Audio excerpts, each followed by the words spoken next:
नमस्कार। विंसेंट वान गाग एक Dutch painter हैं। डच मतलब नीदरलैंड भी कहा जाता है उस कंट्री को। विश्व प्रसिद्ध पेंटर हैं। उन्होंने एक बार कहा था कि मैं सपने देखता हूँ और उन सपनों को मैं चित्रित करता हूँ, यानी उन पर आधारित पेंटिंग्स बनाता हूँ।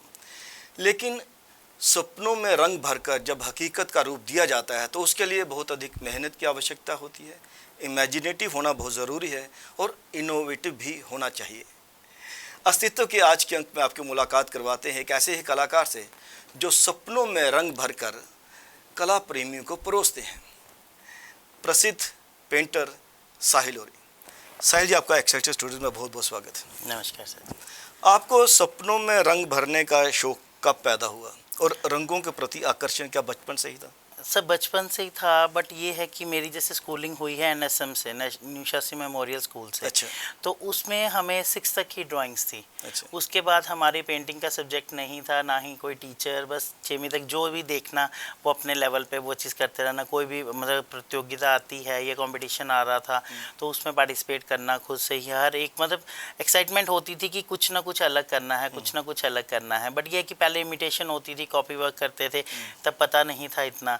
तो आहिस्ता आहिस्ता उसके दौरान जैसे फिर 10th हो गई, 12th हो गई, तो फिर उसमें और ज़्यादा रुचि होती गई आर्ट के प्रति। फिर मैंने एमएम कॉलेज में एडमिशन लिया। फिर वहाँ से 1 साल जब वो रहा तो मेरा जम्मू यूनिवर्सिटी में 6 ओवरऑल फर्स्ट प्राइजेज़ आए। अच्छा। तो तब मुझे और ज़्यादा हुआ कि प्राइजेस में, पेंटिंग्स में? हाँ, पेंटिंग अच्छा। डिस्प्ले योर टैलेंट का एक हाँ। प्रतियोगिता होती है जम्मू हाँ। यूनिवर्सिटी में। तो उसमें स्केचिंग में भी था, पेंटिंग में भी, उसमें क्या नाम कार्टूनिंग में भी, अलग अलग और भी प्राइजेस थे उसमें। किसी में वो था सेकंड प्राइज़ था, या मतलब ओवरऑल 6 प्राइजेस थे मेरे। अच्छा। तो तब मुझे और ज़्यादा हुआ नहीं। तो एनएसएस में भी मेरा वहाँ पे फर्स्ट प्राइज़ था पेंटिंग में। तो तब जम्मू यूनिवर्सिटी का, हमारा जम्मू यूनिवर्सिटी कैंपस का भदरवा में भी कंपटीशन हुआ था, तब भी वहाँ पे भी पेंटिंग में फर्स्ट प्राइज़ आया।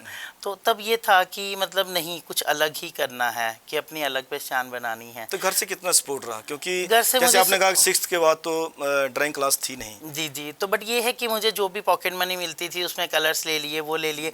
बट मेरे पेरेंट्स का फुल सपोर्ट था। उनको ये था कि ये मतलब राइट वे पे है, या मतलब अब अच्छे पाथ पे है। तो घर में कोई है जो पेंटिंग में नहीं सर, इंटरेस्टेड था? मेरे घर में कोई बैकग्राउंड नहीं था पेंटिंग का। तो बट ये है कि मुझे मतलब होता था कि जैसे हमारे वहाँ पे केसर आर्ट सर्कल करके है जीवल में, तो भूषण केसर सर हैं, तो अच्छा। उनके पास मैंने जाके स्टार्टिंग वहाँ पे की, विधिवत तौर पर हाँ, आपने ट्रेनिंग वहीं से ली? तो वहाँ पे जैसे स्टार्टिंग हुई। एंड उसके बाद जब एमएम कॉलेज आना, तो आते टाइम पे मैंने वहीं से पैदल जीवल में आ जाना, तो वहीं से मैंने स्टार्ट मुझे तो करना एग्जीबिशन ग्राउंड में है ना, हाँ, वहाँ पे उनकी एक एग्जीबिशन ग्राउंड दुकान में हुआ जो करती स्टार्टिंग थी। में हाँ दुकान हुआ करती, अभी भी है केसर आर्ट सर्कल के नाम से। तो भूषण केसर सर थे, तो वो एक्चुअली डफ एंड डम है। तो बट उन्होंने समझाना वो कैसे करना, मैंने वहाँ से स्टार्टिंग सीखी। फिर उसके बाद रहा कि क्या नाम इसका, फाइन आर्ट्स कॉलेज में एडमिशन लेनी है। तो जैसे फाइन आर्ट्स कॉलेज में मैंने एडमिशन ली, तो वहाँ पे जो प्रारंभिक शिक्षा थी आर्ट की वो स्टार्ट हुई। जो वो थी क्या नाम, बेसिक गाइडलाइंस जो थी, वो रोहित वर्मा है वहाँ पे जो लेक्चरर है रोहित हमारे। वर्मा जी के बारे में मैं आप सभी के साथ एक बात साझी करता चलूँ, क्योंकि आप सभी उनको जानते हैं। राष्ट्रीय स्तर पर इस्टेब्लिश्ड पेंटर हैं। जी जी और जी जी। जब भी वह पेंटिंग अपनी बनाते हैं या कहीं पे भी एग्जीबिशन में एग्जिबिट करते हैं तो आप दूर से ही पहचान सकते हैं कि रोहित वर्मा की कि पेंटिंग उनके है। एक्सप्रेशंस ही वैसे हैं, उनकी फीलिंग्स वैसी होती हैं, जो उनके सेंटिमेंट्स हैं, इमोशंस हैं, जो उनके सराउंडिंग्स में हैं, वो वही वहाँ उस पेंटिंग्स में चित्र अपने डिपिक्टेड करते हैं। फिर उसके बाद और भी वहाँ पे गाइड थे हमारे, हर्षवर्धन सर थे, डॉक्टर मिलन शर्मा हैं, तो और भी सर थे। हर्षवर्धन जी भी काफ़ी दूर तक पहुँचे राष्ट्रीय जी स्तर जी पर। जी जी। हर्षवर्धन सर पेंटिंग की हमारी, उनके द्वारा भी क्लासेस ली गई।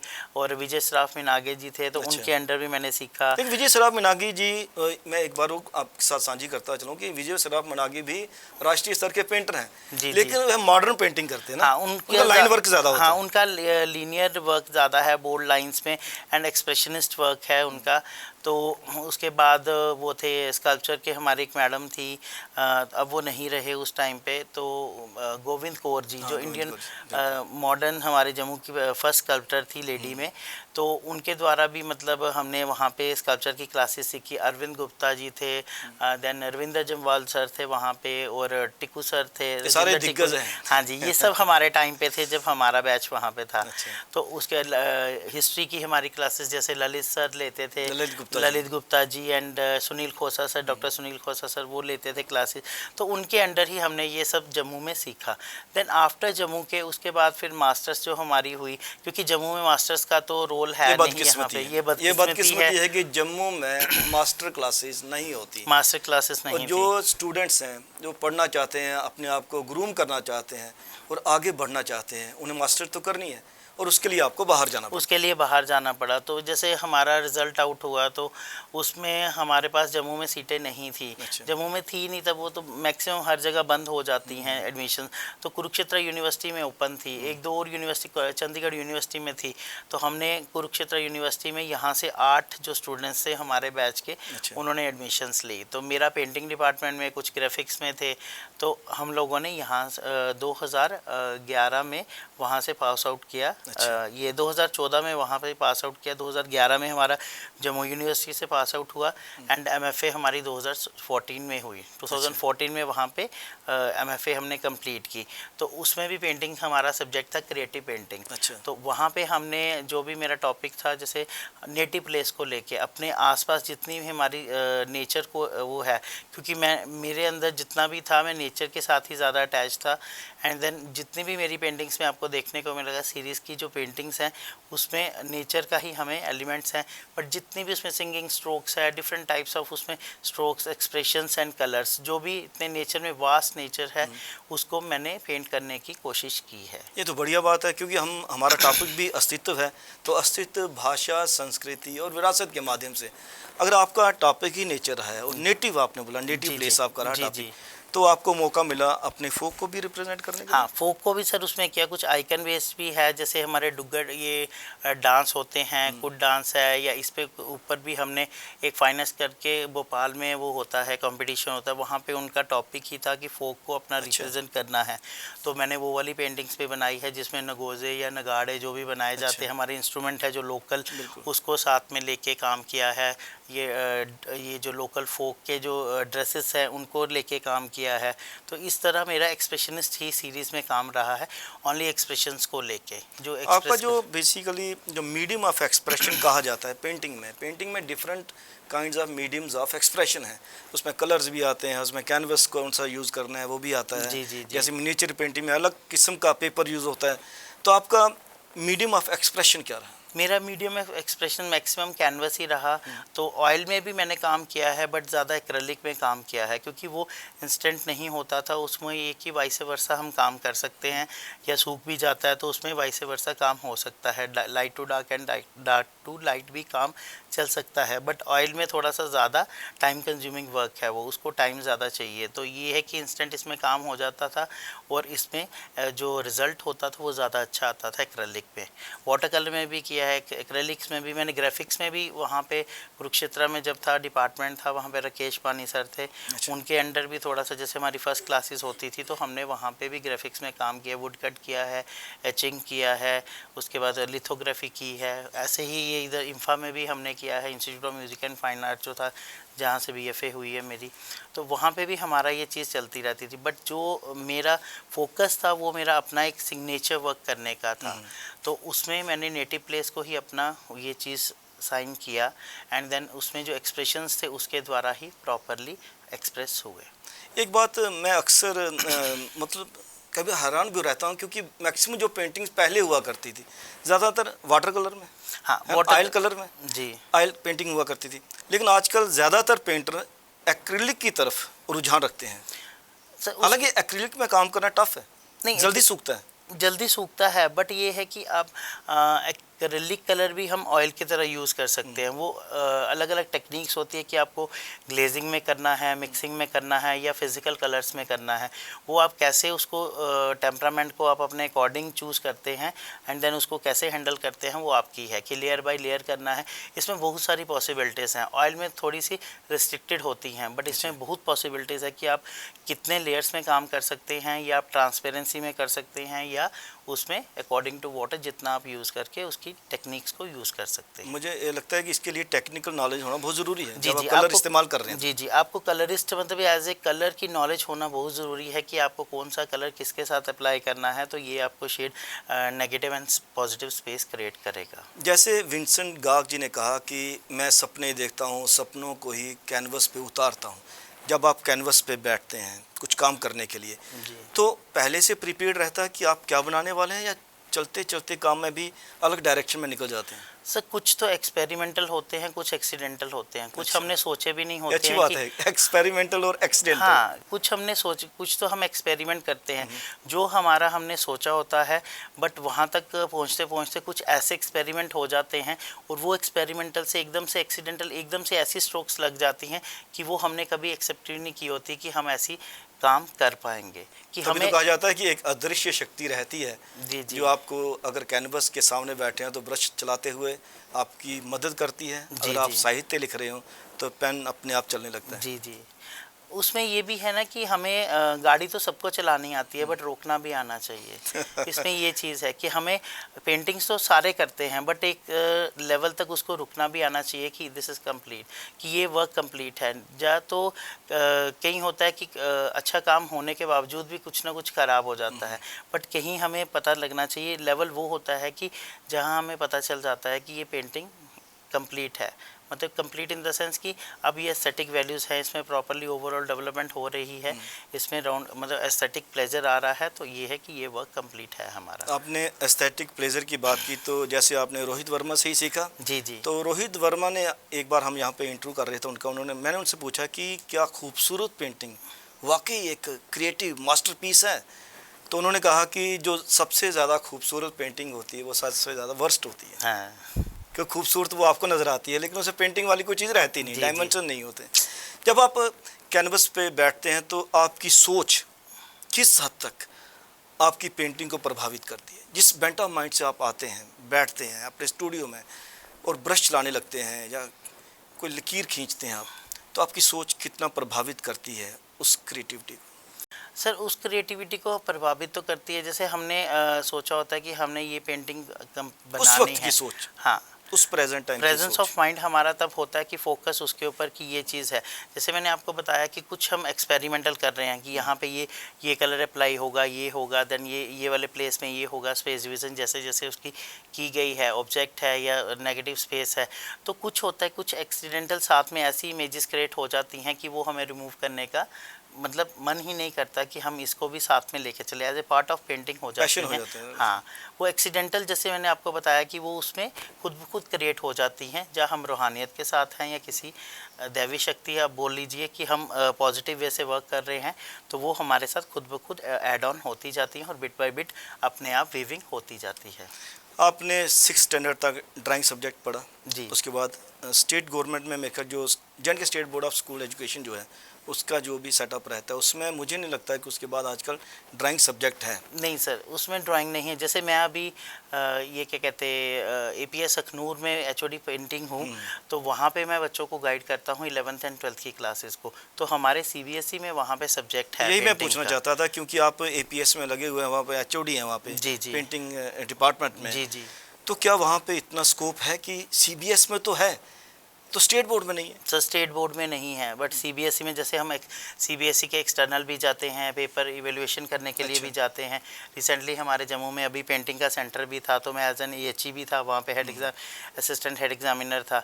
तो ये है कि वहाँ पे मतलब हमारे स्टेट का जो है उसमें ये पेंटिंग के लिए कोई भी मतलब इनिशिएटिव नहीं लिया गया। काफ़ी सारी हमारी मीटिंग्स भी हुई पहले। यहाँ पे एक संस्था है मास्टर संसार चंद बड़ू करके, उनकी वो क्योंकि जो मास्टर संसार चंद बड़ू बहुत बड़े पेंटर रहे हैं। जी जी जी, तो वो ही मेन फाउंडर थे हमारे इधर के, और उनकी बेटी अभी भी प्रेसिडेंट हैं मैडम अनुराधा ऋषि। तो उनका बहुत सपोर्ट रहा मुझे, मैक्सिमम मंत्रालयों के साथ भी मुझे काम करने का मौका मिला, ललित कला के साथ, NZCC ICRT के साथ, काफ़ी जो पेट्रोलियम के मंत्रालय जो थे उनके साथ काफ़ी मौका, एविएशन डिपार्टमेंट के साथ श्रीनगर में, या ये इसमें IIT दिल्ली में भी मुझे मौका मिला काम करने का। तो ये है कि हमारे जम्मू में स्टेट की तरफ से कोई भी इनिशिएटिव नहीं लिया गया कि हमारे बच्चों के लिए जो हमने तो चलो जो सफ़र किया कि हमने बाहर से मास्टर्स की, JRF भी मेरा उधर से ही बाहर से हुआ, जूनियर फेलोशिप जो थी CCRT का अवार्ड मेरा 2018 से 2020 तक रहा उसमें। तो देन उसके बाद जम्मू में कोई ये नहीं रहा, हमारे जितने भी मिनिस्टर्स थे उनके साथ भी हुआ, डायरेक्टर एजुकेशन के साथ भी मीटिंग्स हुई, बट उनका कोई योगदान नहीं रहा कि जम्मू में एक इनिशिएटिव लें और आर्ट के लिए कोई स्टार्ट हो सके सेटअप। और विडंबना यह है कि हमारा जम्मू बसोली आर्ट के लिए विश्व प्रसिद्ध है जी उसको प्रिजर्व करने की बात की जाती है, लेकिन उसको अगर आप प्रमोट नहीं करेंगे तो प्रिजर्व क्या करेंगे सर, उसको भी अब देखिए ना, और यहाँ पे बसोली आर्ट के साथ ही अलग अलग पेंटर भी यहाँ पे बहुत अच्छे स्तर पे पेंटिंग करते रहे, जी जी जी जिनमें देवीदास जी का नाम लिया जा सकता जी है, जी है ना। तो मास्टर संसार चंद जी, देवीदास जी, अभी भी हमारे एमिनेंट यहाँ पे बहुत सारे अच्छे अच्छे आर्टिस्ट हैं, जैसे सुमन गुप्ता सर सुमन हैं, जी बड़े हैं, सारे हैं, गांधी जी हैं, हाँ गांधी जी हैं, और भी बड़े सारे आर्टिस्ट हैं यहाँ पे। बट ये है कि मतलब इंटरनेशनल लेवल के ऊपर ही उनको रिकग्निशन प्राप्त हुई है, बट स्टेट की तरफ से आप देखिए तो स्टेट की तरफ से हमें इतना नहीं सपोर्ट मिल पाता। और एकेडमी की बात करें तो ना ही, मतलब कैंप भी होते हैं, कुछ रेयर तौर पे ही कैंप किए जाते हैं, एग्जीबिशंस भी कोई साल में एक आधी हो गई तो वही हो मैं गई, पूछना वो चाहता चीज़ था कि है। अगर आप एक तरफ आर्ट एंड कल्चर को प्रमोट करने की बात करते हैं और दूसरी तरफ आपकी सिर्फ एनुअल एग्जीबिशन रहती है जी जी और एक दो कैंप ही रहते हैं सालाना, जी वो भी मुझे लगता है कि व्यक्तिगत स्तर पर एफर्ट्स किए जाते हैं तो वहाँ से स्पॉन्सरशिप मिलती जी है, जी जी तो क्या ये सफिशिएंट है आर्ट को प्रमोट करने के लिए? नहीं सर, जैसे आप बाहर देखिए, JJ स्कूल ऑफ आर्ट है या दिल्ली कॉलेज ऑफ आर्ट है, वहाँ पे तो जो चंडीगढ़ में है या बनारस में, अलग अलग आप उधर देख लीजिए, चेन्नई में देख लीजिए, डिफरेंट वहाँ पे इतना आर्ट का स्कोप है, आपको अप्लाइड में देख लीजिए, पेंटिंग में, स्कल्पचर में, बट यहाँ पे हमारे इतना बड़ा, हमारा सबसे इतना बहुत अच्छा हब बनाया गया है कला केंद्र, वो प्रॉपरली यूटिलाइज नहीं हो पा रहा। इतनी बड़ी बिल्डिंग जो है, जैसे आप जवाहर कला केंद्र देखिए जयपुर का, उससे भी अच्छी हमारी बिल्डिंग यहाँ पे देखी जाती है, इतना ह्यूज स्ट्रक्चर है, सिर्फ स्ट्रक्चर ही है, हाँ, बट इतना प्रॉपरली यूटिलाइज हम बोले तो वो नहीं बन पाया, नहीं हो पाया। तो कितना ज़रूरी है मतलब एक पेंटर के लिए या कलाकार के लिए प्रमोटर होना, आर्ट प्रमोटर की कितनी ज़रूरत रहती है और मंच भी कितने आवश्यक हैं अपने आप को एग्जिबिट करने के लिए, अपनी प्रतिभा का परिचय देने के लिए? सर, वो जैसे एग्जीबिशंस का हम बात करें या कोई मंच के द्वारा, अब जिसमें स्किल्स हैं, जिसमें जिसके कैपेबिलिटी है, जिसमें, तो वो तो बच्चा तभी एक्सप्रेस कर पाएगा ना, उसको एक मंच मिलेगा प्रॉपरली। अब जैसे यहाँ पे आप एनुअली एक एग्जीबिशन की बात करें, वहाँ पे भी हो जाता है कि एक ही वहाँ पे हमने या 2 काम बनाए या 3 काम बनाए, उससे ज़्यादा क्या करेगा, जब एक्सपोजर ही नहीं मिलेगा बच्चे को तो वो क्या करेंगे। अब दिल्ली में चले जाएँ या मुंबई में चले जाएँ, वहाँ पर इतना आर्ट का स्कोप है, बट हमारे जम्मू में वो चीज़ नहीं है, विजन ही नहीं है। फाइनेंशियल इनसिक्योरिटी कहाँ तक प्रभावित करती है नौजवानों को इस फील्ड में आने के लिए? सब फाइनेंशियल, अब देखिए ना, जो फाइनेंशियल घर से भी मतलब स्ट्रॉन्ग होगा या अफोर्ड पेरेंट्स कर पाएंगे, या लड़कियां हैं जैसे इस तौर पे, वो भी उसमें काम कर रही हैं या बॉयज़ भी कर रहे हैं, बट उनको एक रहता है कि आगे आउटपुट क्या है इसका, जॉब सिक्योरिटी है या नहीं है। अब जैसे हमारा भी था तो हमने भी ये करके कि आगे था कि चलो बॉयज़ के लिए भी होता है कि जॉब चाहिए, गर्ल्स के लिए भी होता है कि जॉब चाहिए। आजकल तो कमर्शियल पे भी हम काम कर सकते हैं, यहाँ पे हमारा कमर्शलाइज भी इतना काम नहीं है, बिकती नहीं है हाँ, पेंटिंग। कमर्शलाइज भी ये क्या हम फ्रीलांसर भी करेंगे वो नहीं है, वो हमें यहाँ से अपनी स्टेट से बाहर ही जाना पड़ेगा इस काम के लिए, या तो आपको अच्छा उसमें स्किल आता है। तो यूथ्स को क्या आप संदेश देना चाहेंगे कि क्योंकि ये हमारी विरासत है, हमारी संस्कृति के साथ जुड़ी हुई है, अगर हम पेंटिंग करते हैं तो अपनी संस्कृति को बाहर देश में ही नहीं विदेशों तक पहुंचा सकते हैं जी, तो यूथ्स को आप क्या संदेश देना चाहेंगे? सर यूथ को ये है कि क्या कहते हैं, जो फाइन आर्ट्स में भी अब एडमिशन ले रहे हैं, बट ये है कि कॉपी वर्क नहीं, आप अपना एक स्टाइलाइज वर्क करिए, कहीं ना कहीं टाइम ना टाइम आपका काम कहीं ना कहीं क्लिक ज़रूर होगा। तो जो रुझान है बेसिकली आज का रुझान जो है यूथ्स का आर्टिफिशियल इंटेलिजेंस की तरफ, ये कितनी बड़ी थ्रेट है ओरिजिनल आर्ट के लिए? सर, ओरिजिनल आर्ट के लिए आपका कॉपी वर्क है तो उसमें आप तो 1 मिनट में जैसे आप वहाँ से कॉपी करके तो अपना वो चीज़ कर सकते हैं, बट ये है कि AI का एक एडवांटेजेस भी है और डिसएडवांटेजेस भी हैं उसके कारण कि आपका वर्क पकड़ा भी जा सकता है कि आपने कॉपी किया है या आपने इमिटेट किसी का करके तो आप उसको अपना वर्क बता रहे हैं। कॉपीराइट का जो आपका फिजिकली आप काम करते हैं वो आपका एक एक्सप्रेशन सिग्नेचर वर्क बन जाता है। वो आप जितने भी आपकी मल्टी स्ट्रोक्स का है या आप सिंपल एंड फ्लैट कलर्स में करते हैं तो वो आपका जल्दी कॉपी हो सकता है, बट जो आपका कलरिस्ट वर्क है, ज़्यादा एक्सप्रेशनिस्ट वर्क है, वो कॉपी करना थोड़ा सा डिफ़िकल्टी होता है। उम्मीद करेंगे कि जो आपने बातें कही वह यूथ तक पहुंचेंगी भी और वह वाकई ओरिजिनल वर्क की तरफ प्रेरित होंगे। जी, आप एक्साइटेड स्टूडियोज़ में आपका बहुत बहुत धन्यवाद। अस्तित्व के इस अंक में आपने बातचीत सुनी साहिल ओरी जी से। उन्होंने कहा कि कॉपी करना ठीक है, लेकिन जब तक आप सीखते हैं किसी आर्ट को उसके बाद आपको ओरिजिनल पे ज़्यादा कंसंट्रेट करना चाहिए। कैमरा पर्सन करण सिंह के साथ राजेश्वर सिंह राजू का दीजिए इजाज़त। नमस्कार।